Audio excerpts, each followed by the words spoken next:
जय हिंद दोस्तों, मैं Suman Patel lead mathematics YouTube channel पर आपका स्वागत करता हूं। आज से हम लोग बीएसएससी का जो प्लेटफॉर्म का वॉल्यूम 2 आया है उसका प्रैक्टिस सेट देखेंगे और इसमें जो है सिर्फ हम जीके जीएस का डिस्कशन करेंगे जो 75 प्लस क्वेश्चन है लगभग, ठीक है। और यह सचिवालय सहायक, ये देखिए सेट हर एक एग्जाम में आपको काम करेगा। बिहार एसएससी में तो काम करेगा ही करेगा, बिहार दरोगा, बीपीएससी, ये सारे में काम करेगा।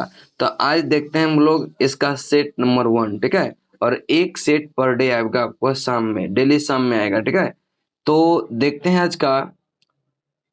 देखिए कुछ पहले बता देते हैं कि अभी जिनको भी लुसेंट पढ़ना है, लुसेंट याद करना है, तो हम लुसेंट ऑफलाइन में याद भी करवाते हैं।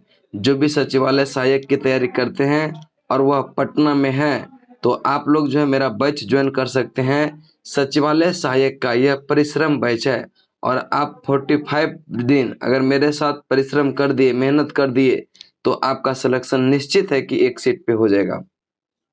और यह बैच शुरू हो रहा है 11 अक्टूबर 2022 से प्रारंभ होगी और इसका टाइमिंग जो है वह शाम में 6 से 7 पीएम में, ठीक है। 6 से 7 पीएम। देखिए मंडे टू फ्राइडे जो यह बैच का होगा, यह मंडे टू फ्राइडे क्लास चलेगा आपका 1 घंटे का। सैटरडे संडे को यह क्लास 5-5 घंटे का चलेगा, ध्यान में रखिएगा। और इसका फी जो है मात्र 499 रुपया। विशेष जानकारी के लिए आप इस दोनों में से किसी नंबर पर कॉल कर सकते हैं। और इसका एड्रेस है ज्ञानदीप, लाल कोठी, भिखना पहाड़ी, पटना, ठीक है। ध्यान में रखिएगा। चलते हैं आज का पहला क्वेश्चन। तो देखिए ये सेट हम लोग डिस्कस कर रहे हैं और जिसको भी इस सेट का पीडीएफ प्राप्त करना हो, पीडीएफ जो आपको मेरे टेलीग्राम चैनल लीड मैथमेटिक्स पर, ठीक है, LEAD लीड मैथमेटिक्स पर यह जाइए और वहां पर उसको ज्वाइन कर लीजिए। वहाँ सारे सेट का फुल पीडीएफ मिलेगा आपको सॉल्यूशन सहित, ठीक है।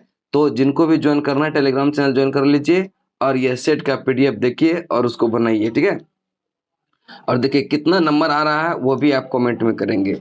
तो पहला क्वेश्चन देखेंगे, करें कि बिहार पंचायती राज अधिनियम 2006 के अनुसार ग्राम पंचायत की बैठक की गणपूर्ति के लिए कितने सदस्यों का होना आवश्यक होता है। तो ग्राम पंचायत का जो सभा होता है, ग्राम सभा, तो उसमें जो है यह कुल सदस्य का कितना जो है उसमें गणपूर्ति की आवश्यकता होती है। तो गणपूर्ति की होती है कुल सदस्य का 1/20, ठीक है। कुल सदस्य का 20वां भाग अगर है तो उसको गणपूर्ति माना जाएगा और उससे कम है तो वह गणपूर्ति नहीं माना जाता है। तो इसका राइट आंसर जो होगा वह होगा option number B, option number B. अब देखिए ग्राम सभा की प्रत्येक बैठक की अध्यक्षता जो संबद्ध ग्राम पंचायत का मुखिया होगा, मुखिया करेगा। अगर मुखिया नहीं है तो मुखिया के अनुपस्थिति में उसकी अध्यक्षता उप मुखिया करता है, इसको ध्यान में रखिएगा। चलते हैं अगले प्रश्न की तरफ। रॉकेट नोदक किस वैज्ञानिक सिद्धांत पर आधारित है। तो रॉकेट नोदक जो है, यह रॉकेट नोदक न्यूटन के तीसरे गति नियम पर आधारित है। इसका राइट आंसर होगा option number B, option number B, ठीक है। तो इसका न्यूटन के तीसरे गति नियम, न्यूटन के तीसरा गति नियम क्या कहता है, प्रत्येक क्रिया के बराबर और विपरीत प्रतिक्रिया होती है। यानी कि जैसे न्यूटन के आपका जैसे नाव से कूदते हैं आप स्थल पे, तो नाव की पीछे और हटना, ठीक है। ये सब उदाहरण जो है ये क्या है, तृतीय गति नियम का उदाहरण है, तृतीय गति नियम का उदाहरण है।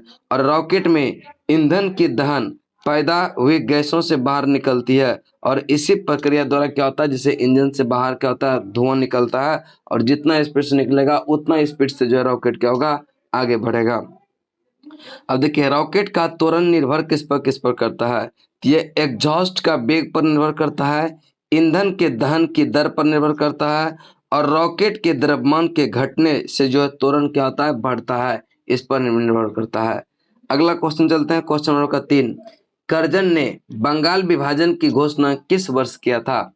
तो कर्जन ने बंगाल विभाजन की घोषणा 1905 में किया था, इसको ध्यान में रखिएगा, 1905 में। अब देखिए बंगाल विभाजन के विरोध में 7 अगस्त 1905 को, ध्यान में रखिएगा, 7 अगस्त 1905 को कलकत्ता के टाउन हॉल में यह स्वदेशी आंदोलन की घोषणा किया गया। स्वदेशी आंदोलन की घोषणा कब किया गया, 7 अगस्त 1905 को।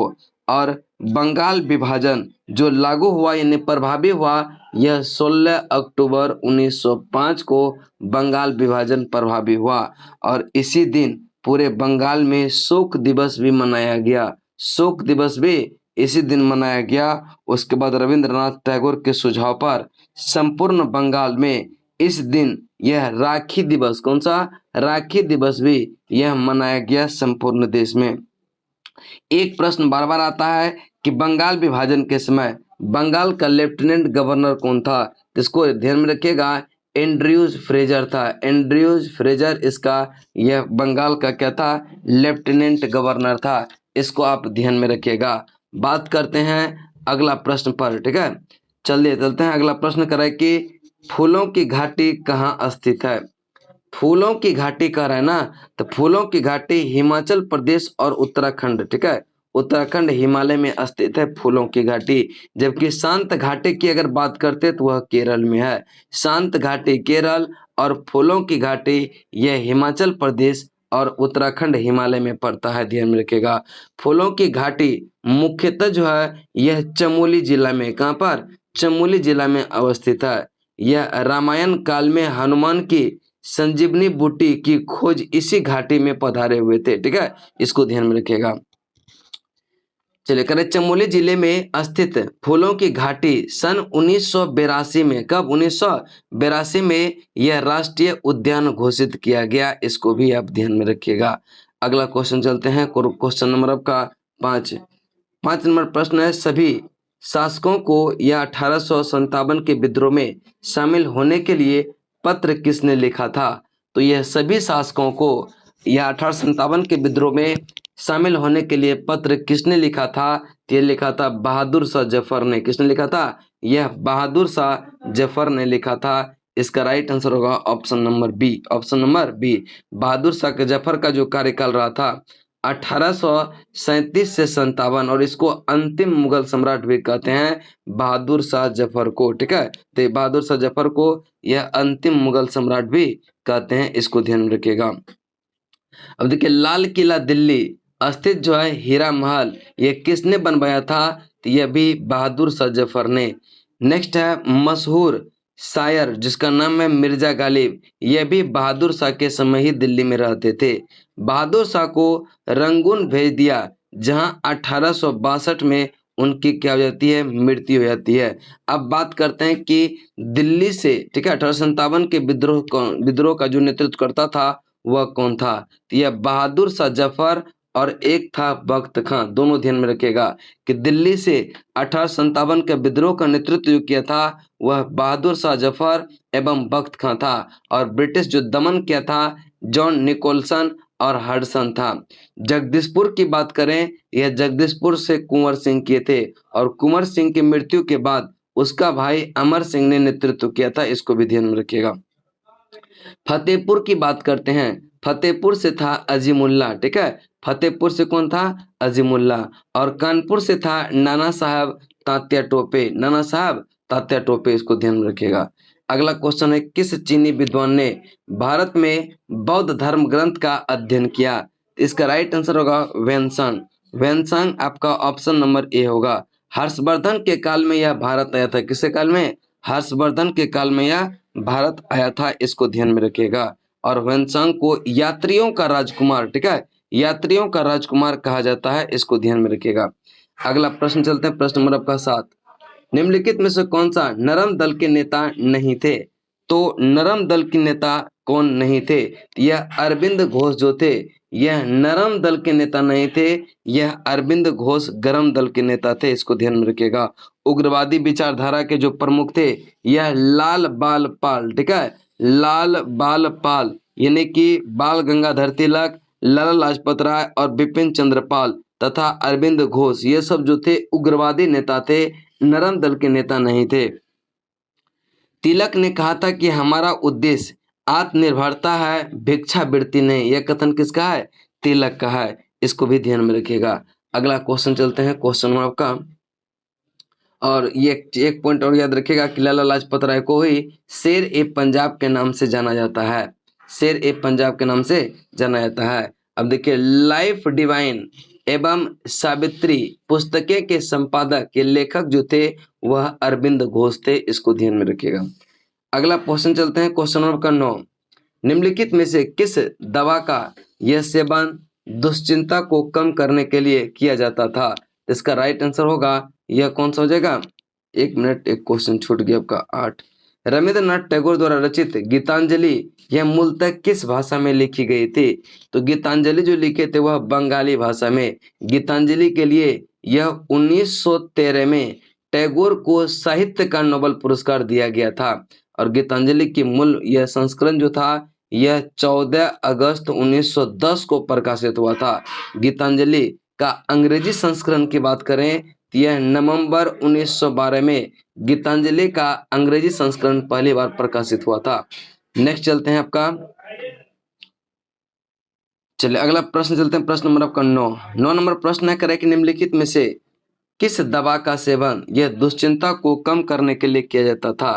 तो इसका राइट आंसर होगा उपशामक का। ठीक है, उपशामक आपका राइट आंसर होगा option number B, option number B. Next चलते हैं, प्रकाश के तरंग सिद्धांत, प्रकाश के तरंग सिद्धांत ये किसने दिया था? तो प्रकाश के तरंग सिद्धांत दिया था हाइजेनबर्ग ने। ठीक है, हाइजेनबर्ग, इसको ध्यान में रखिएगा। गति नियम यह दिया था न्यूटन द्वारा, गति का नियम दिया गया था किसके द्वारा? न्यूटन के द्वारा, इसको ध्यान में रखिएगा। और बात करते हैं करें कि प्रमुख सिद्धांत कुछ देखिए, जैसे कनिका सिद्धांत की बात करते हैं। कनिका सिद्धांत दिया था न्यूटन साहब ने। विद्युत चुंबकीय तरंग सिद्धांत यह मैक्सवेल ने। फोटोन ऊर्जा सिद्धांत आइंस्टीन ने।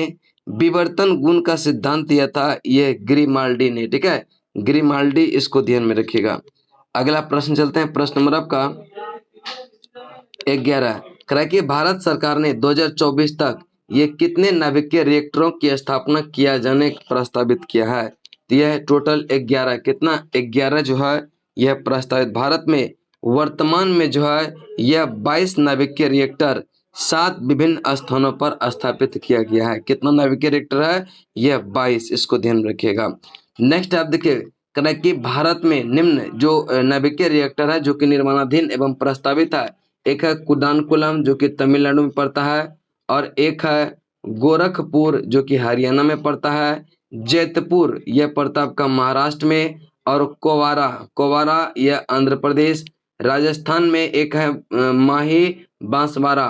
चुटका जो कि नाभिकीय रिएक्टर जो निर्माणाधीन है यह मध्य प्रदेश में। भीमपुर यह मध्य प्रदेश। मिट्टी बिरदी गुजरात, और हरिपुर पश्चिम बंगाल। मरकंडी उड़ीसा, और एक मद्रास जो है ये भी तमिलनाडु में है, इसको ध्यान में रखिएगा। अगला क्वेश्चन चलते हैं, क्वेश्चन नंबर 12। करें कि निम्नलिखित में से कौन सा बौद्ध वास्तुकला के संबंध में सुमेलित नहीं है? कौन सा सुमेलित नहीं है? करें कि चैत्य वृक्ष बौद्ध वास्तुकला से संबंधित नहीं है। चैत्य का जो शाब्दिक अर्थ होता है यह चीता से संबंधित है। ठीक है, चीता से, इसका यह गलत हो गया। स्तूप, टॉम्स, विहार, मठ, स्तंभ, लत से यह कथन क्या है? सही है।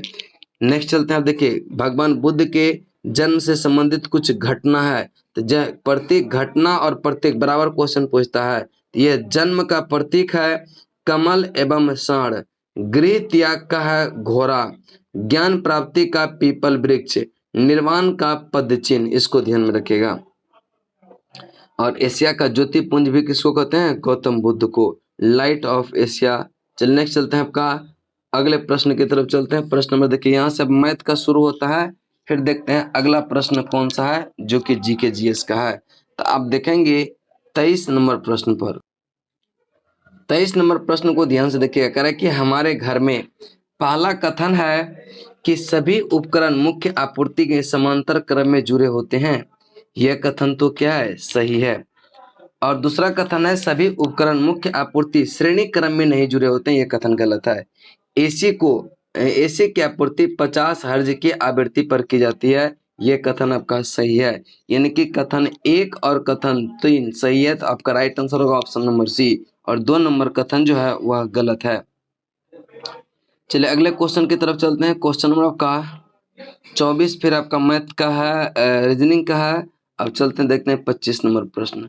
निम्नलिखित में से कौन सा ऑक्सीकरण अपचयन अभिक्रिया का उदाहरण नहीं है? कौन सा ऑक्सीकरण अपचयन अभिक्रिया का उदाहरण नहीं है? तो इसका राइट आंसर जो हो जाएगा वह कौन सा हो जाएगा? यह डी हो जाएगा, CaCO3, CaO और CO2। ये आपका क्या है? ऑक्सीकरण अपचयन अभिक्रिया नहीं है। ऑक्सीजन को त्याग होने के यह अपचयन क्रिया हो रही है, पर एक जो है अभिक्रिया जिसका उदाहरण है यह अवकरण उपचयन अभिक्रिया है। ठीक है, अवकरण उपकरण ऑक्सीकरण नहीं है, तो इसको ध्यान में रखिएगा।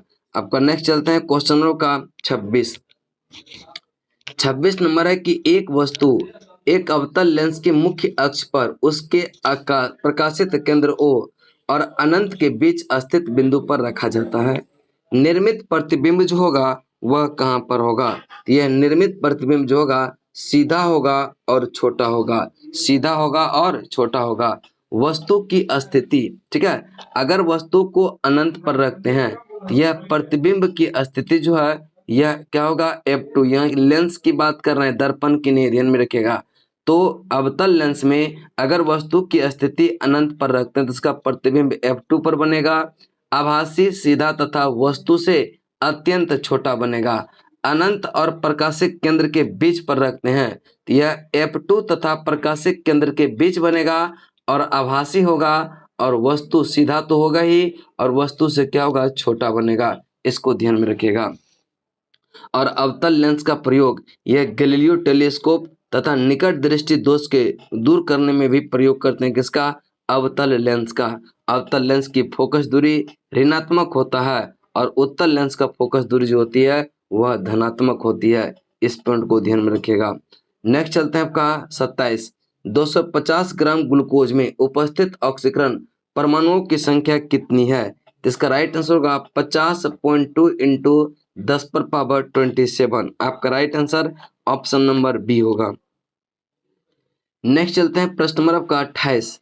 निम्नलिखित में से किस पदार्थ को पुनः चक्रण नहीं किया जा सकता है? तो किस पदार्थ का पुनः चक्रण नहीं किया जाता है? तो यह लकड़ी का जो है यह पुनः चक्रण नहीं किया जाता है। इसको ध्यान में रखिएगा। लकड़ी यह सेल्यूलोज निर्मित जो है द्वितीयक जाइलम है, धातु आवर्त सारणी के बाएं भाग में जो है स्थित होता है। तो इसका राइट आंसर कौन सा हो जाएगा? लकड़ी हो जाएगा। इसके बाद बात करते हैं 29 आपका रीजनिंग है, तो 30 नंबर देखते हैं। नेक्स्ट एक है कि निम्नलिखित में से कौन सा जैव अनिम्नीकरण वस्तु है? तो जैव अनिम्नीकरण वस्तु जो है यह नायलॉन है। आपका राइट आंसर ऑप्शन नंबर हो जाएगा डी, ऑप्शन नंबर डी, ध्यान रखिएगा। चलिए नेक्स्ट क्वेश्चन चलते हैं। क्वेश्चन नंबर आपका 31 आपका जीके जीएस का क्वेश्चन नहीं है, देख लेते हैं एक बार। 31 आपका जीके जीएस का क्वेश्चन रीजनिंग का है। 32 नंबर देखते हैं। करैकिक कोशिका में यह लयनकाय लाइसोसोम का क्या कार्य होता है? तो लयनकाय लाइसोसोम का जो कार्य होता है कोशिका द्वारा ग्रहण की गई सामग्री को पचाना, यानी कि इसका right answer option number D होगा। लाइसोसोम बहुत ही सूक्ष्म कोशिकांग है जो छोटी छोटी पुट्टिकाओं के रूप में क्या होती है? पाया जाता है। ध्यान में रखिएगा। लाइसोसोम को ही यह आत्महत्या की थैली सुसाइड बैग भी कहते हैं। अगला प्रश्न चलते हैं। प्रश्न नंबर आपका 33। निम्नलिखित में से कौन भारत की संसद का अंग नहीं है? तो संसद यह 3 प्रकार का 3 चीज से बनकर बना होता है, यानी कि राष्ट्रपति, राज्यसभा और लोकसभा, ये तीनों से मिलकर के क्या बनता है? संसद। तो करे कि कौन सा अंग नहीं है? तो राज्यसभा तो है, लोकसभा भी है, राष्ट्रपति है, लेकिन मंत्रिमंडल नहीं है, और यही आपका क्या हो जाएगा? राइट आंसर होगा। और संसद यह तीनों से मिलकर बना होता है। यह संसद जो है राष्ट्रपति, लोकसभा, राज्यसभा से, यह प्रावधान जो है अनुच्छेद किस में है? यह 79 में है। इसको ध्यान में रखिएगा। अगला प्रश्न चलते हैं। प्रश्न नंबर आपका 34 देखिए आपका रीजनिंग का है। 35 नंबर प्रश्न देखिएगा आपका जीके जीएस का है कि भूकंप, ज्वालामुखी विस्फोट और भूस्खलन को डैश के रूप में वर्गीकृत किए जाते हैं। किस रूप में वर्गीकृत किए जाते हैं? यह ए हो जाएगा, भूगर्भीय संकट के रूप में। आपका राइट आंसर होगा ऑप्शन नंबर ए। ठीक है, भूगर्भीय संकट। नेक्स्ट क्वेश्चन चलते हैं। क्वेश्चन नंबर का 36। करेक्ट। संविधान का कौन सा अनुच्छेद यह चुनाव आयोग की संरचना से संबंधित है? चुनाव आयोग की संरचना से संबंधित अनुच्छेद कौन सा है? तो देखिए चुनाव आयोग की बात करते हैं तो भारतीय संविधान का अनुच्छेद 324 यह चुनाव आयोग के संविधान से संबंधित है, इसको ध्यान में रखिएगा। ठीक है। और भारत के निर्वाचन आयोग का जो स्थापना हुआ था यह 25 जनवरी 1950 को हुआ था। और पहले चुनाव आयोग यह एक सदस्य आयोग था। पहले जो है एक सदस्य आयोग था और 1953 में यह क्या हो गया, 3 सदस्यीय आयोग बन गया। ठीक है, 3 सदस्यीय आयोग। बात करते हैं भारतीय अनुच्छेद जो है 326 की। ठीक है, 326 के तहत वयस्क मताधिकार का प्रावधान किया गया है, अनुच्छेद 326 के तहत। अनुच्छेद नेक्स्ट चलते हैं आपका 332 पर। तो 332 जो है यह राज्यों के विधानसभा में अनुसूचित जाति और अनुसूचित जनजातियों के लिए स्थानों का आरक्षण की बात कहा गया 332 में, ध्यान में रखिएगा। अगला पॉइंट चलते हैं प्रश्न नंबर आपका 37 खाद्य। ठीक है, खाद्य निगम अधिनियम को संसद के सदनों में किस वर्ष पारित किया गया? खाद्य निगम अधिनियम को संसद के सदनों में कब पारित किया गया? तो इसका राइट आंसर होगा 1964 में यह पारित किया गया। ऑप्शन आपका जो हो जाएगा वह बी हो जाएगा। ठीक है, ऑप्शन बी। ठीक है, अगला क्वेश्चन देखिए, कह रहा है कि एफसीआई एक संविधिक निकाय है जिससे भारतीय खाद्य निगम अधिनियम यह 1964 के तहत अनुच्छेद मतलब कि अधिनियम 1964 के तहत और 1965 में स्थापित किया गया है, इसको ध्यान में रखिएगा। अगला क्वेश्चन है कि एफसीआई का देखिए उद्देश्य क्या क्या है? यह खाद्यान्नों के कार्यात्मक बफर स्टॉक का संतोषजनक स्तर बनाकर राष्ट्र को यह खाद्य सुरक्षा सुनिश्चित करना और सार्वजनिक वितरण प्रणाली के माध्यम से संपूर्ण देश में खाद्यान्न का वितरण करना, किसान के हितों की सुरक्षा के लिए प्रभावी मूल्य की सहायता ऑपरेशन भी करना, यह भी एफसीआई का कार्य है। अगला प्रश्न है करें कि भारतीय राष्ट्रीय कांग्रेस का कराची अधिवेशन वर्ष डैश में आयोजित किया गया था और इसकी अध्यक्षता किसने किया था? तो कराची अधिवेशन 1931 की अध्यक्षता यह सरदार वल्लभ भाई पटेल ने किए थे। आपका राइट आंसर होगा ऑप्शन नंबर आपका यह सी हो जाएगा, ऑप्शन नंबर सी। ठीक है, और 1931 का भारतीय राष्ट्रीय कांग्रेस अधिवेशन का अध्यक्षता में ही क्या हुआ था? मूल अधिकारों का मांग किया गया था। ठीक है, मूल अधिकारों का मांग। ठीक है, और 1932 में जो हुआ था यह कांग्रेस का दिल्ली में अधिवेशन हुआ था जिसकी अध्यक्षता किया था यह अमृत, ठीक है, अमृत रणछोड़ दास सेठ ने किया था। 1928 की बात करते हैं तो यह 1928 का अध्यक्षता जो किया था यह मोतीलाल नेहरू ने, जो कि कहाँ पे हुआ था? यह कांग्रेस अधिवेशन 1928 कहाँ पर हुआ था? आप लोग यह कमेंट में इसका आंसर करेंगे कि 1928 में जो कि मोतीलाल ने अध्यक्षता किया था यह अधिवेशन कहाँ पर हुआ था। अगला प्रश्न चलते हैं, प्रश्न नंबर आपका इसके बाद 40 नंबर प्रश्न आपका जीके जीएस का है। गंगा नदी में प्रदूषण के उन्मूलन हेतु भारत सरकार ने किस वर्ष गंगा कार्य योजना पेश किया? चरण 1। तो इसका राइट आंसर जो होगा यह 1985 में, ऑप्शन ए आपका राइट आंसर होगा। नेक्स्ट चलते हैं 4 नवंबर 2008 को जो है गंगा नदी को राष्ट्रीय नदी घोषित किया गया। नेक्स्ट चलते हैं क्वेश्चन आपका नेक्स्ट, निम्नलिखित में से कौन सा यह संविधान का मसौदा समिति के सदस्य नहीं है? तो संविधान के मसौदा समिति का सदस्य नहीं है, कौन नहीं है? तो इसका राइट आंसर होगा यह के.एम. पन्निक्कर और एच.एन. कुंजरू, यह सदस्य इनका संविधान में मसौदा समिति का सदस्य नहीं है, इसको ध्यान में रखिएगा। बी.आर. अम्बेडकर की अध्यक्षता में गठित प्रारूप समिति मसौदा समिति थी। ठीक है, मसौदा समिति को ये क्या कहते हैं? यह प्रारूप समिति। और प्रारूप समिति का जो गठन हुआ था यह हुआ था 29 अगस्त 1947 को हुआ था, ध्यान में रखिएगा। और इसमें टोटल 7 सदस्य थे। बी.आर. अम्बेडकर इसके अध्यक्षता किए थे। और उसके बाद जो है कौन कौन थे? यह कृष्णा स्वामी अय्यर, के.एम. मुंशी, एन. गोपाल स्वामी अयंगार और सैयद मोहम्मद सादुतुल्लाह, एन. माधवराव, ये सब जो आपका, और टी.टी. कृष्णमाचारी, ये 7 सदस्य जो थे यह उसमें शामिल थे। अगला प्रश्न है 26 जनवरी 2019 तक यह प्राप्त जानकारी के अनुसार लोकसभा डैश सीटें अनुसूचित जनजाति के लिए आरक्षित है और सीटें जो है अनुसूचित जनजाति के लिए, यानी कि एससी के लिए कितना सीटें और एसटी के लिए कितना सीटें। ये कह रहा है कि अनुसूचित जाति यानी कि एससी के लिए 84 और एसटी के लिए कितना है 47, ध्यान में रखिएगा। तो इसका राइट आंसर जो होगा ऑप्शन नंबर ए हो जाएगा। अगला प्रश्न चलते हैं, प्रश्न नंबर आपका 43 करा कि प्रधानमंत्री रोजगार योजना डैश वर्ष में यह शुरू किया गया। तो प्रधानमंत्री रोजगार योजना यह कब शुरू किया गया। तो इसका राइट आंसर होगा 1993 में शुरू किया गया था।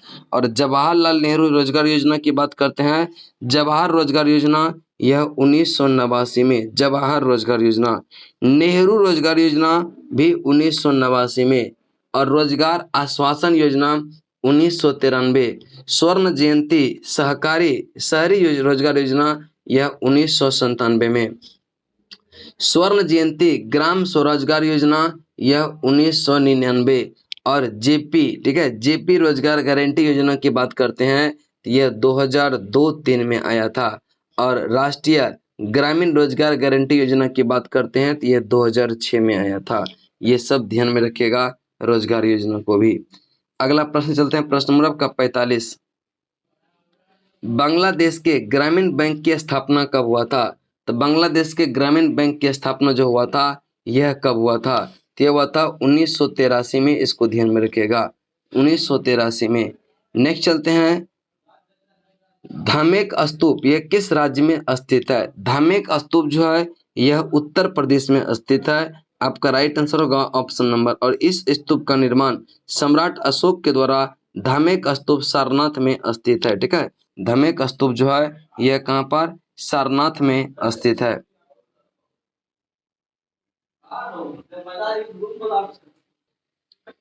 चलिए अगला प्रश्न चलते हैं, प्रश्न नंबर आपका 47 करा कि मौलिक कण की खोज के संबंध में निम्नलिखित में से कौन सा मिलान सही नहीं है। कौन सा मिलान सही नहीं है। तो आप देखेंगे कि प्रोटॉन का खोज, ठीक है, इलेक्ट्रॉन का खोज किया था जे थॉमसन ने, तो इलेक्ट्रॉन का तो सही है। न्यूट्रॉन का खोज किया था जेम्स चैडविक ने, ये भी सही है। प्रोटॉन का खोज किया था, यह किसने किया था, गोल्डस्टीन रदरफोर्ड, सही आंसर है। और अल्फा कण का, ठीक है, अल्फा कण की खोज यह जे थॉमसन ने नहीं किया था। अल्फा कण का खोज किया था यह रदरफोर्ड ने। किसने किया था, रदरफोर्ड ने। तो करेक्ट कौन सा कथन गलत है। तो गलत हो जाएगा आपका ऑप्शन नंबर डी, और यही आपका क्या हो जाएगा, राइट आंसर होगा। नेक्स्ट है, एक तुर्क गुलाम तरगी के विद्रोह दबाने के दौरान यह ज्वर के कारण यह मोहम्मद बिन तुगलक की मृत्यु किस स्थान पर हो गया था। तो इसका राइट आंसर जो होगा वह हो गया था कहां पर, यह आपका थट्टा के पास। और मोहम्मद बिन तुगलक का जो मृत्यु हो गया था यह 20 मार्च 1351 में थे, 20 मार्च 1351 थट्टा के पास।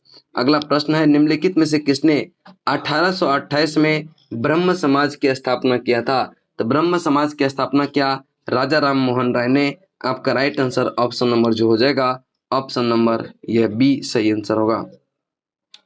उसके बाद 50 नंबर चलते हैं। 50 नंबर क्वेश्चन क्या है, 50 नंबर क्वेश्चन को ध्यान से पढ़ेंगे। कह रहा है कि केसरिया स्तूप की खोज 1998 में निम्नलिखित पुरातत्वविदों में से जो है किसके नेतृत्व में एक खुदाई के दौरान हुआ था।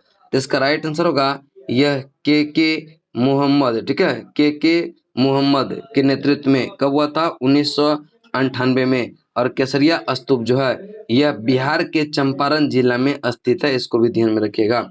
अगला क्वेश्चन चलते हैं, क्वेश्चन नंबर का, मौलिक कण के आवेश के संबंध में निम्नलिखित में से कौन सा विकल्प गलत है। कौन सा विकल्प गलत है। तो कह रहा है कि मौलिक कण के आवेश, जैसे बात करते हैं न्यूट्रॉन का, न्यूट्रॉन का जो है यह आवेश जो होता है वह 0 होता है, यह आपका -2 नहीं होता, तो यह कथन क्या हो जाएगा, गलत हो जाएगा। जबकि इलेक्ट्रॉन का -1, प्रोटॉन का +1 और अल्फा कण का होता है +2, ठीक है। लेकिन जो है न्यूट्रॉन का क्या होता है, यह 0 होता है, ठीक है, इसको ध्यान में रखिएगा। तो इसका राइट आंसर जो होगा आपका ऑप्शन नंबर यह बी हो जाएगा। अगला प्रश्न है 52, निम्नलिखित में से कौन हिंदू विधवा पुनर्विवाह अधिनियम 1856 के सबसे प्रमुख प्रचारक थे। तो सबसे प्रमुख प्रचारक जो थे वह कौन थे, यह ईश्वर चंद्र विद्यासागर, ईश्वर चंद्र विद्यासागर। और इस विधवा पुनर्विवाह अधिनियम जो पास हुआ था ये किस केस में हुआ था? लॉर्ड कैनिंग के समय पास हुआ था, इसको भी ध्यान में रखिएगा। अगला प्रश्न चलते हैं, प्रश्न नंबर आपका करे कि ग्राम पंचायत के स्टाफ के अंतर्गत यह कौन शामिल नहीं है? ग्राम पंचायत के स्टाफ के अंतर्गत कौन सा शामिल नहीं है? तो इसका देखिए ग्राम पंचायत के स्टाफ के अंतर्गत शामिल नहीं है जो कि जिला निर्वाचन पदाधिकारी, यह जो है ग्राम पंचायत के स्टाफ के अंतर्गत नहीं आता है। ग्राम पंचायत के स्टाफ के अंतर्गत आता है पंचायत सचिव आएगा, ग्राम पंचायत कार्यकाल प्रभारी आएगा, और ग्राम पंचायत का यह अवैतनिक कार्यकारी और एक व्यवसायिक भी आता है ग्राम पंचायत के स्टाफ के अंतर्गत। ठीक है, और नेक्स्ट प्रश्न चलते हैं, प्रश्न नंबर आपका 53 के बाद 54 करे कि आंख का कौन सा भाग रेटिना की बाहरी परत को यह ऑक्सीजन और पोषण प्रदान करता है? तो यह ऑक्सीजन और पोषण प्रदान करता है, यह करता है कोराइड यानी कि रक्तक पटेल करता है, रक्तक पटल। आपका राइट आंसर होगा ऑप्शन नंबर ए। ठीक है, ऑप्शन नंबर ए। अगला प्रश्न चलते हैं, प्रश्न नंबर आपका 55 के बाद देखिए आपका फिर आगे देखते हैं कहाँ पे है। अगला प्रश्न देखेंगे 70 नंबर आपका प्रश्न है जो कि जीके का है। कह कि कुल्हड़ सबसे अच्छा निपटान योग्य डिस्पोजल यानी चाय का प्याला नहीं है, इसका कारण क्या है? इसका कारण है कि कुल्हड़ के लिए उपयोग किया जाने वाला यह कच्चा माल मूल्यवान होता है, इसीलिए से यह जो है उतना उपयुक्त नहीं माना जाता है। मिट्टी का सबसे मूल्यवान पदार्थ है और यह पूरी पृथ्वी पर जीवों को भोजन प्रदान करती है, इसलिए से भी नहीं है। और मृदा का पीएच मान जो होता है 6.5 से लेकर के 7.5 के बीच होता है और यह अच्छा उत्पादक युक्त भी होता है, ध्यान में रखिएगा।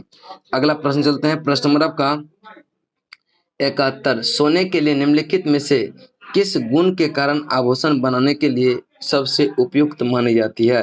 तो सोने यह उच्च तन्यता और उच्च आघात वर्धनीय होता है, इसलिए इसको जो है यह आभूषण बनाने के प्रयोग में लाया जाता है। और शुद्ध सोना जो होता है यह 24 कैरेट का होता है, 24 कैरेट का शुद्ध सोना होता है। अगला क्वेश्चन चलते हैं, क्वेश्चन नंबर का 72 मानव शरीर में सबसे बड़ी ग्रंथि वह कौन सी है? तो मानव शरीर में सबसे बड़ी ग्रंथि जो है यकृत होती है, लीवर होती है, जो कि राइट आंसर होगा आपका ऑप्शन नंबर ए। और लीवर की वजन का बात करें तो यह 1.5 से 2 kg के आसपास होता है और यकृत द्वारा यह पित्त रस का स्रावित होता है, इसको भी ध्यान में रखिएगा। फाइब्रिनोजेन नामक प्रोटीन का जो उत्पादक केंद्र होता है वह भी यकृत ही होता है, इसको भी ध्यान में रखिएगा। नेक्स्ट है ब्लीचिंग पाउडर का उपयोग निम्नलिखित में से किस में नहीं किया जाता है? तो ब्लीचिंग पाउडर का उपयोग जो है यह पानी की अस्थायी कठोरता को दूर करने के लिए नहीं किया जाता है, इसको ध्यान में रखिएगा। जबकि उद्योग में ऑक्सीकरण अभिक्रमक के रूप में ब्लीचिंग पाउडर का प्रयोग करते हैं, कपड़ा उद्योग में कपास के विरंजक में करते हैं, जल के शुद्धिकरण के लिए भी यह ब्लीचिंग पाउडर का प्रयोग करते हैं। नेक्स्ट चलते हैं कराई की अगला प्रश्न, प्रश्न नंबर आपका कराई की एक बेलनाकार धातु की लंबाई इतना परसेंटेज, मैथ का क्वेश्चन आ गया। फिर आपका देखते हैं 76 नंबर क्वेश्चन जो है कराई की मानचित्रों में डैश का उपयोग किया जाता है? तो मानचित्रों में सार्वभौमिक पारंपरिक प्रतीकों का उपयोग किया जाता है, यानी कि इसका राइट आंसर जो होगा ऑप्शन नंबर ए डी हो जाएगा। और कह रहा है कि विश्व का प्रथम मानचित्र का निर्माणकर्ता जो था वह कौन था? यह एनेक्सिमेंडर था, एनेक्सिमेंडर। विश्व का प्रथम मानचित्र का निर्माणकर्ता जो था वह कौन था? एनेक्सिमेंडर। और मानचित्र के अध्ययन को करते हैं यह कार्टोग्राफी कहा जाता है, इसको भी ध्यान में रखिएगा। अगला प्रश्न है पंपास घास के मैदान किस देश में पाए जाते हैं? तो उष्णकटिबंधीय कुछ घास के मैदान होते हैं और कुछ जो है शीतोष्णकटिबंधीय घास के मैदान होते हैं। तो यहाँ जो है पंपास की बात करते हैं तो यह पंपास जो है उष्णकटिबंधीय है, यह शीतोष्णकटिबंधीय है। याद रखिएगा पंपास जो है यह शीतोष्णकटिबंधीय घास का मैदान है जो कि उरुग्वे, अर्जेंटीना और ब्राजील में फैला हुआ है। इसका right answer Uruguay, Argentina, Brazil, जो कि आपका right answer option number A हो जाएगा, ऑप्शन नंबर ए। सवाना की बात करते हैं तो यह उष्णकटिबंधीय घास का मैदान है जो अफ्रीका में। कंपास, कंपास जो है ब्राजील में पड़ता है, यह भी उष्णकटिबंधीय। लानोस ये वेनेजुएला में और ये भी होता है उष्णकटिबंधीय घास के मैदान होता है। प्रेरी जो है उत्तरी अमेरिका जो शीतोष्ण कटिबंधीय घास के मैदान है। स्टेपीज हो गया, यह पुख्ताज डाउन्स पड़ता है ऑस्ट्रेलिया में। कैंटरबरी यह न्यूजीलैंड में, ये सब जो है आपका शीतोष्ण कटिबंधीय घास के मैदान है। भारत का निम्नलिखित में से कौन सा राज्य यह सर्दियों में बाढ़ का सामना करना पड़ता है? तो भारत में यह सर्दियों के मौसम में बाढ़ का सामना करना पड़ता है किसको? तमिलनाडु को। ठीक है, क्योंकि तमिलनाडु में जो है ठंडे के दिन में भारी वर्षा होती है, लौटती मानसून से भारी वर्षा होती है, इसलिए से वहां बाढ़ का सामना करना पड़ता है। इसको ध्यान में रखिएगा। अगला प्रश्न चलते हैं, प्रश्न नंबर का 79, 78 के बाद 79। नगर पंचायत में सदस्यों की कुल संख्या कितनी होती है? तो नगर पंचायत में कुल सदस्यों की संख्या यह 10 से लेकर के 25 तक होती है। इसको ध्यान में रखिएगा। नगर पंचायत ऐसी प्रशासनिक बस्ती होती है जो गांव से बड़ा लेकिन नगर से छोटा होता है, उसको नगर पंचायत में रखा जाता है। नगर पंचायत में एक अध्यक्ष तथा 10 से 25 तक के सदस्य होते हैं। इसको ध्यान में रखिएगा। यानी कि अध्यक्ष एक होगा और सदस्य की संख्या 10 से 25 तक हो सकता है। अगला प्रश्न चलते हैं, प्रश्न नंबर आपका 80 तो आपका रीजनिंग का आ जाता है। ठीक है, फिर देखते हैं 82 नंबर प्रश्न। 82 नंबर प्रश्न को ध्यान से देखिएगा। कह रहा है कि भारत के निम्नलिखित में से किस राज्य संघ शासित प्रदेश की सीमा नेपाल से नहीं लगती है? तो कह रहा है कि नेपाल से सीमा साझा नहीं करती है कौन कौन? तो आप देखेंगे इसका राइट आंसर जो होगा, जम्मू कश्मीर का सीमा नेपाल से नहीं लगता है, जबकि उत्तराखंड, उत्तर प्रदेश, बिहार ये सब का सीमा जो है सिक्किम का, पश्चिम बंगाल का, ये सब का सीमा किससे लगता है? नेपाल से लगता है। ध्यान में रखिएगा। नेक्स्ट चलते हैं आपका अगला प्रश्न है, प्रश्न नंबर आपका 83। निम्नलिखित में से कौन सा भारत का निर्वाचन आयोग का कर्तव्य नहीं है? तो निर्वाचन आयोग का कर्तव्य कौन सा नहीं है? तो इसका राइट आंसर जो होगा यह स्थानीय। ठीक है, भारत के निर्वाचन आयोग का स्थानीय चुनाव करवाना यह राज्य चुनाव आयोग का काम होता है। भारत के निर्वाचन आयोग का चुनाव का कार्य नहीं होता है। इसको ध्यान में रखिएगा। और नेक्स्ट चलते हैं आपका प्रश्न नंबर आपका यह कौन सा हो जाएगा? 84 आपका देखेंगे कि यह आपका रीजनिंग का प्रश्न है। चलते हैं 85। भारतीय संविधान यह देश के बीच निर्मित हुआ। तो भारतीय संविधान जो निर्मित हुआ यह दिसंबर 1946 से लेकर के नवंबर 1949 तक यह निर्मित हुआ था। आपका राइट आंसर होगा option number A. Option number A. संविधान सभा का विचार की बात करें कि सर्वप्रथम किसने दिया था, तो यह एम.एन. राय ने दिया था। एम.एन. राय ने। ठीक है, अगले प्रश्न चलते हैं, प्रश्न नंबर आपका नेशनल पीपुल्स पार्टी जो पहले एक राजनीतिक दल थी, किस वर्ष जो है राजनीतिक दल के रूप में, राष्ट्रीय राजनीतिक दल के रूप में मान्यता मिला था? तो इसको जो है राजनीतिक दल के जो रूप में मान्यता मिला था वह 2019 में मिला था, यह नेशनल पीपुल्स पार्टी को। ठीक है, 2019 में। और बात करते हैं अगला प्रश्न की, तो प्रश्न नंबर आपका 86, ये भी रीजनिंग का प्रश्न है। 87 के बाद 88 देख लेते हैं। 88 नंबर प्रश्न कह कि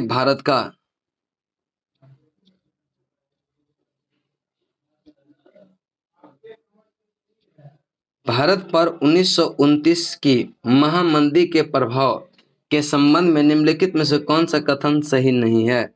तो भारत के महामंदी के प्रभाव के संबंध में कौन सा कथन सही नहीं है? तो इसका राइट आंसर होगा कि औपवेशिक सरकार में राजस्व की मांग को कम कर दिया था। ये ऐसा कुछ प्रावधान नहीं था, बल्कि जो है यह करा कि कौन सा कथन सही नहीं है। यही कथन आपका क्या है? सही नहीं है। यह मांग को कम नहीं किया था। विश्व आर्थिक मंदी की बात करें तो यह विश्व आर्थिक मंदी कब आया था? यह 1929 से 33 के बीच आया था विश्व आर्थिक मंदी। ठीक है, चलिए इसके बाद चलते हैं आपका 89 पर। करेक्ट, निम्नलिखित में से कौन सा नेपाल में हुए लोकप्रिय संघर्षों में शामिल नहीं है? कौन सा लोकप्रिय संघर्षों में शामिल नहीं है? तो इसका राइट आंसर होगा स्वराज्य आंदोलन। ठीक है, स्वराज्य आंदोलन यह लोकप्रिय जो कि नेपाल में हुए लोकप्रिय शामिल नहीं था। इसका राइट आंसर होगा आपका ऑप्शन नंबर ये सी। ठीक है, ऑप्शन नंबर सी। अगला प्रश्न चलते हैं, प्रश्न नंबर आपका 90। करें कि मानव विकास सूचकांक निम्नलिखित में से किस अंतरराष्ट्रीय संस्था द्वारा जारी किया जाता है? तो मानव विकास सूचकांक जो जारी करता है यूएनडीपी के द्वारा, ठीक है। यूएनडीपी की स्थापना हुआ था 1965 में और यूएनडीपी 1990 से मानव विकास सूचकांक जारी करता आ रहा है, इसको ध्यान में रखिएगा। और भारत का प्रथम राज्य मध्य प्रदेश जो 1995 में यह मानव विकास रिपोर्ट जो है जारी किया गया था। नेक्स्ट है लोकतंत्र में जो है निर्णय लेने की अभिलक्षणिक विशेषता है। तो लोकतंत्र में निर्णय लेने की अभिलक्षणिक विशेषता है यह डैश है, कौन सा? यह जो है निर्णयों के संबंध में जनता के लिए पारदर्शिता, यानी कि इसका राइट आंसर होगा ऑप्शन नंबर सी। अगला क्वेश्चन है कि चंगेज खां किस जनजाति के थे? तो चंगेज खां की बात करते हैं तो यह मंगोल जनजाति से संबंधित थे, ठीक है। तो मंगोल आपका राइट आंसर होगा ऑप्शन नंबर आपका डी, ठीक है। और चंगेज खां का जो जन्म हुआ था 1162 में हुआ था, इसको भी ध्यान में रखिएगा। चलिए अगला प्रश्न चलते हैं, प्रश्न नंबर आपका 94 करें कि यदि व्यक्ति को उस जाति के आधार पर सरकारी नौकरी से वंचित किया जाता है तो यह भारतीय संविधान का प्रावधान किए गए मौलिक अधिकार में से किसका उल्लंघन होगा? तो यह उल्लंघन जो होगा यह किसका होगा? तो यह उल्लंघन होगा यह अनुच्छेद 16 का, ठीक है। अनुच्छेद 16 में यह प्रावधान है कि किसी व्यक्ति को लिंग, जाति या स्थानीय के आधार पर जो उसको यह नौकरी से नहीं निकाला जा सकता है। और बात करते हैं अनुच्छेद 17 का, तो यह अस्पृश्यता का अंत है। बात करते हैं अनुच्छेद 14 का, तो 14 में क्या है? यह शासन के समक्ष समानता का अधिकार की बात कहा गया है। और अनुच्छेद 19 में जो है 6 प्रकार का स्वतंत्रता दिया गया है, ध्यान में रखिएगा। प्रधानमंत्री श्री नरेंद्र मोदी की जीवनी मोदी एक तारे का अतुल्य उदय के लेखक कौन है? तो प्रधानमंत्री श्री नरेंद्र मोदी की जीवनी मोदी एक तारे का अतुल्य उदय के लेखक जो है वह कौन है? इसका राइट आंसर होगा तरुण विजयी है। तरुण विजयी आपका राइट आंसर ऑप्शन नंबर हो जाएगा बी। अगला प्रश्न है हिंदुस्तान एरोनॉटिक्स लिमिटेड का मुख्यालय कहाँ है? हिंदुस्तान एरोनॉटिक्स लिमिटेड का मुख्यालय यह बेंगलुरु में स्थित है और इसकी स्थापना जो हुआ था 1940 में हुआ था, इसको ध्यान में रखिएगा। नेक्स्ट चलते हैं आपका प्रश्न नंबर 97, तो आपका विषम है, हाथी का चिंगारना, ये सब रीजनिंग का प्रश्न आता है, ठीक है।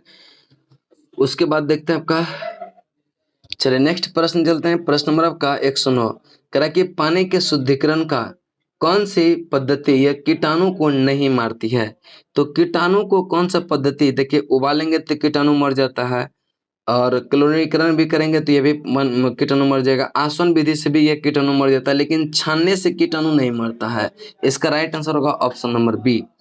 अगला प्रश्न है प्रश्न नंबर आपका 110 करा कि वह सर्वाधिक सुविधा पूर्ण दूरी जिस पर जो है कोई व्यक्ति सामान्य आंखों से पढ़ सकता है, तो यह सामान्य आंखों से पढ़ सकता है यह 25 सेंटीमीटर की दूरी को, ठीक है। 25 सेंटीमीटर की दूरी को आपका राइट आंसर होगा ऑप्शन नंबर ए। अगला क्वेश्चन है करें कि फलों के रस में मिलाए जाने वाले खमीर में होने वाले यह अवायवीय शोषण में शर्करा किस रासायनिक पदार्थ में बदल जाता है? तो इसका राइट आंसर होगा अल्कोहल में बदल जाता है, ऑप्शन डी। अगला प्रश्न है प्रश्न नंबर आपका 112 निम्नलिखित में करें कि चुंबक का वह महत्वपूर्ण गुण जिसका उपयोग नाविकों तथा यात्रियों के प्राचीन काल में किया जाता था निम्न है, कौन सा गुण? तो इसका राइट आंसर जो हो जाएगा वह दिशा संबंधी गुण को, ठीक है। दिशा संबंधी गुण को, चूंकि जब चुंबक को छोड़ा जाता है तो यह दो दिशा में को इंडिकेट करता है, यह उत्तरी ध्रुव और दक्षिण ध्रुव को, ठीक है। यह दिशा संबंधी गुण के कारण उसको जो उपयोग में लाया जाता था। फिर आपका 115 नंबर प्रश्न देखते हैं करें कि 4 कक्षीय हृदय वाले सरीसृप कौन सा है? तो सरीसृप यानी कि उभयचर में मुख्यतः तौर पर जो है ये 3 कक्षीय हृदय पाया जाता है, जिसमें कि 2 आलिंद और 1 निलय होता है। जबकि मगरमच्छ की बात करें यह है सरीसृप, लेकिन इसमें 4 कोष्ठीय हृदय पाया जाता है, ठीक है। 4 कोष्ठीय, इसका राइट आंसर होगा ऑप्शन नंबर डी मगरमच्छ, ऑप्शन आपका डी राइट आंसर होगा। अगला क्वेश्चन चलते हैं करें कि हृदय, धमनियां तथा शिराएं एक साथ कार्य करती है। यह संगठन किस स्तर का उदाहरण है? किस स्तर का उदाहरण है? इसका राइट आंसर होगा अंग प्रणाली का उदाहरण है। Option number B right answer होगा। अगला प्रश्न है प्रश्न नंबर आपका 117। कह रहा है कि ज्यादा समय तक संग्रहित करने वाले कौन सा विटामिन नष्ट हो जाती है? ज्यादा समय तक संग्रहित करने से कौन सा विटामिन नष्ट हो जाती है? तो इसका राइट आंसर जो हो जाएगा वह कौन सा हो जाएगा? तो यह हो जाएगा विटामिन सी जो है यह ज्यादा समय तक संग्रहित करने से क्या होती है? नष्ट हो जाती है। इसको ध्यान में रखिएगा। अगला प्रश्न चलते हैं प्रश्न नंबर आपका प्रश्न नंबर आपका 118 आपका फिर आपका क्या है आपका मैथ रीजनिंग का क्वेश्चन। चलिए अगला प्रश्न चलते हैं प्रश्न नंबर आपका मानव शरीर के किस अंग से इंसुलिन का स्राव होता है? तो इंसुलिन का स्राव जो होता है वह अग्नाशय से होता है। आपका right answer option number A हो जाएगा। अग्नाशय के लंगरहैंस द्वीपिकाओं के बीटा कोशिका से स्रावित होती है। ठीक है, ध्यान में रखिएगा। और इसकी खोज जो किया था यह बेंटिंग एवं बेस्ट ने 1921 में किया था। ध्यान में रखिएगा। अगला प्रश्न चलते हैं प्रश्न नंबर 140। निम्नलिखित में से कौन सा अनुच्छेद भारत संविधान के संशोधन की चर्चा करता है? तो यह संविधान संशोधन की बात करते हैं। यह कौन सा अनुच्छेद है? तो इसका राइट आंसर होगा अनुच्छेद 368। यह संविधान संशोधन से बात करता है। ठीक है, आपका राइट आंसर होगा ऑप्शन नंबर एक। क्वेश्चन लगता है छूट गया। ऊटी और कोडाईकनाल जैसे पहाड़ी स्थल पर आप भारत के किस राज्य में आएंगे? तो यह कह रहा है कि ऊटी और कोडाईकनाल जैसे पहाड़ी स्थानों पर तो आप भारत के जो है किस राज्य में आएंगे? तो इसका राइट आंसर होगा यह ऊटी और कोडाईकनाल जो पड़ता है यह तमिलनाडु में पड़ता है। आपका राइट आंसर होगा ऑप्शन नंबर एक। ठीक है, ऊटी जो है नीलगिरी पहाड़ी पर अवस्थित है। अगला क्वेश्चन चलते हैं क्वेश्चन नंबर का 140 तो हो गया। 150 नर्मदा नदी का उद्गम स्थान कहाँ से है? नर्मदा नदी का उद्गम यह अमरकंटक की पहाड़ी से होती है। और नर्मदा नदी यह भ्रंश घाटी का निर्माण करती है। नर्मदा नदी मध्य प्रदेश ठीक है का जीवन रेखा भी कहलाता है। किसको? नर्मदा नदी। और नर्मदा नदी जो है यह एस्चुरी बनाती है, डेल्टा नहीं बनाती है। इसको ध्यान में रखिएगा। अगला क्वेश्चन चलते हैं क्वेश्चन नंबर का 140 कि 141 के बाद 142 पे 142 नंबर करा कि भारत ने अपना पहला क्रिकेट विश्व कप कब जीता था? तो भारत ने अपना पहला क्रिकेट विश्व कप जो जीता था यह कब जीता था? तो यह 1983 में 1983 में पहला विश्व कप जीता था। और दूसरी बार 2011 में जीता था। ठीक है, इसको भी ध्यान में रखिएगा। अगला क्वेश्चन चलते हैं क्वेश्चन नंबर का देखिए 144 आपका रीजनिंग का। अगला का 145 करे भूदान आंदोलन के प्रवर्तक कौन थे? तो भूदान आंदोलन के जो प्रवर्तक थे वह विनोबा भावे थे। आपका राइट आंसर ऑप्शन नंबर आपका डी हो जाएगा। विनोबा भावे का पूरा नाम जो है विनायक दामोदर भावे है। और भूदान आंदोलन की शुरुआत 1951 में आंध्र प्रदेश में प्रारंभ किया गया था। इसको भी आप ध्यान में रखिएगा। प्रश्न नंबर आपका 146 भारत के द्वितीय राष्ट्रपति कौन थे? तो भारत के द्वितीय राष्ट्रपति जो थे वह कौन थे? यह एस राधाकृष्णन थे। सर्वपल्ली एस राधाकृष्णन। यह एस राधाकृष्णन यह 1962 से 67 तक यह राष्ट्रपति के पद पर रहे थे। और यह रूस में भारत का राजदूत भी रह चुके थे। इसको भी ध्यान में रखिएगा। अगला क्वेश्चन चलते हैं क्वेश्चन नंबर का। तो यहाँ तक क्वेश्चन आपका क्या हो गया? जीके जीएस का जितने भी प्रश्न था वह समाप्त हो गया। और इसका पूर्ण पीडीएफ और इसका सॉल्यूशन जिसको भी प्राप्त करना हो आप मेरा टेलीग्राम चैनल लीड मैथमेटिक्स को ज्वाइन करें। वहां पर सारा पीडीएफ आपको मिल जाएगा। चलिए आज के लिए इतना ही। तब तक के लिए जय हिंद जय भारत।